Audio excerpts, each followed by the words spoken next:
Danke bafethu, welcome back to Nkuli Soccer. Ngicela ningakhohlwa ukulike and subscribe. Inacho Miguel bafethu already suspended. Next game ngeke abe khona against i-Orbit College for i-Kaizer Chiefs because uthola ama-yellow card amaningi for i-Kaizer Chiefs. Njalo isikhathi esiningi futhi uthola ama-yellow card unnecessary. Ubamba abantu ema-center, ubamba abantu emalayinini. Isikhathi esiningi uthola ama-unnecessary yellow card. But I went deep to this thing. I was like, let me check ukuthi kahle kahle kwenzakalani ngalo muntu lo because isikhathi esiningi uthola ama-yellow card unnecessary. Ngiye ku-history yakhe bafowethu ngabheka ukuthi for the past couple of years bedlala kuphi nanokuthi ama-yellow card awathola kangakanani. Last season for i-Kaizer Chiefs bafowethu uthola ama-yellow card awu-6. Previous season bekadlala e-Europe uthola ama-yellow card awu-6 and then before lapho bedlala ku-League 2 ku-National First Division eyase-Portugal uthola ama-yellow card awu-12 in 28 games and then before lapho udlale eRomania la uthole khona ama-yellow card awu-2 in 9 games and then the previous season again uthola ama-yellow card awu-6 but-ke ePortugal laphana ku-League 2 yakhona ngesizini eyodwa kwathola ama-yellow card awu-10 khona la wathola awu-5 kwathola ama-yellow card kahle kahle ku-career yakhe unama-yellow card awu-55 meaning that on average lo muntu lo isikhathi esiningi every 3 games on average mangibheka la or kwamanye ama-season every 2 games uzowathola ama-yellow card. So akusiwo umuntu ozoba present for i-team njalo lona i-team leseyiyamdinga in terms of ukuthi kumele a-contribute for i-team abazothembela kuyo ukuthi forever uzohlezi laphana e-present for i-Kaizer Chiefs. But I wanna get to something la. I wanna get to i-comment kabhuti lana engimbonayo. Ngiyaxolisa bafethu because ngithi obhuti uthola ukuthi omunye umkhulu, uthola ukuthi omunye ngimele ngithi ubaba kodwa ngivele ngithi ubhuti. Lana-ke uChris Mayeba, I wish sefano sa hao ke pronounce pile. Nna ke rata hore yabo nginga-pronounce izinto zabantu kahle. Uthi laphana ku-Kaizer Chiefs kunokufavor.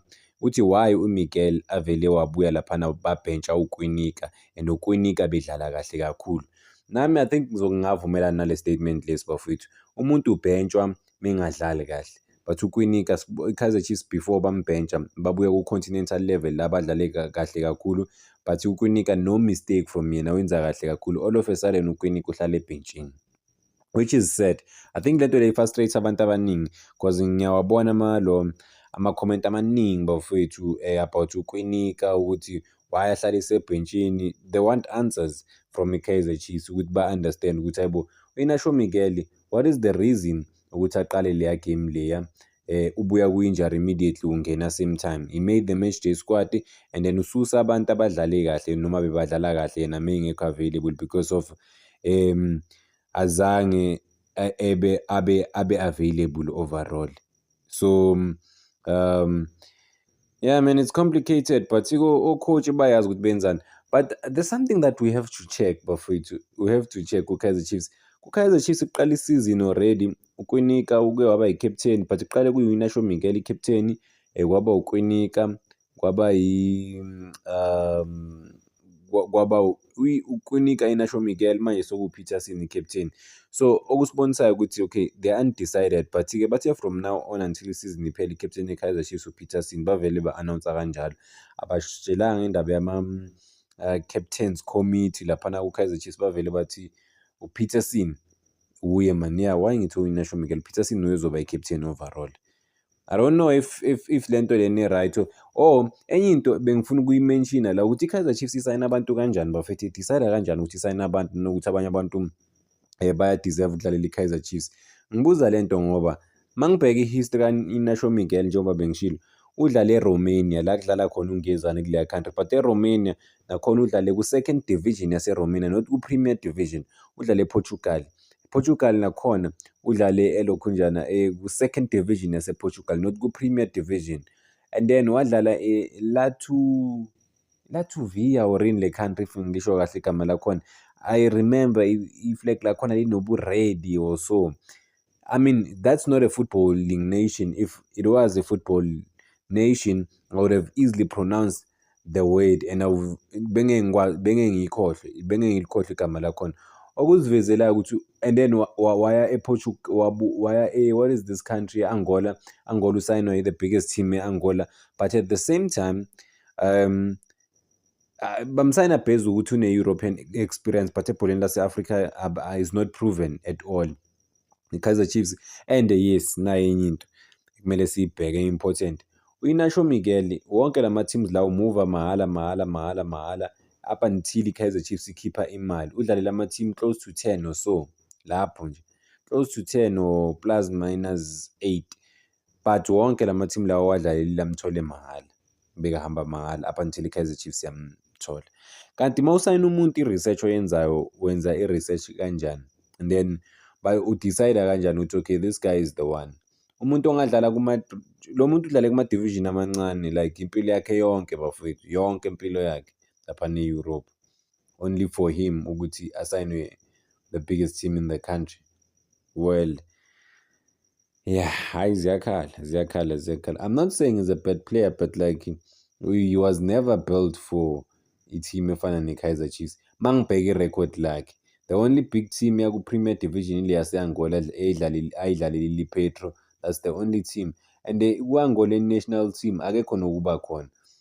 At the same okusibonisayo ukuthini futhi ukuthi again abamthembi nase-Angola ukuthi okay umuntu ongakwazi ukurepresent i-national team. They would rather select ama-player afana ubani uGilberto lo Orlando Pirates, lo ongadlali ku-Orlando Pirates. Orlando Pirates bathi uGilberto akekho, based on what has been happening, akekho good enough for i-Orlando Pirates, bathi good enough ukudlalela i-national team yase-Angola. Whereas u-Inacio Miguel akekho good enough for i-national team yase-Angola. Is he better than Kwinika? Well, it's debatable into yakhona ukuthi is better than Kwinika or is not better than Kwinika. It's super debatable based on ukuthi ubuza bani kanjani. Omunye umuntu angathi ubetter, omunye umuntu angathi ngeke athi ubetter, omunye umuntu maybe angathanda i-bravado persona yakhe ukuthi unama-moments wakhe lapha nomfowethu la enza khona izinto right. Angisho ukuthi ayikho into i-Inacio Miguel ayenzayo right, but nabo-coach, nabo-coach bafethu bakumele badlale i-important role laphana ukuthi ba-make sure ukuthi i-dressing room i-right, but-ke bona bakwenzi lokho. Ngifunde enye i-comment la, because ama-comment wenu mina bafowethu ay-important kakhulu, because I'm able to take from ama-comment wenu and then make i-clip through ama-comment wenu.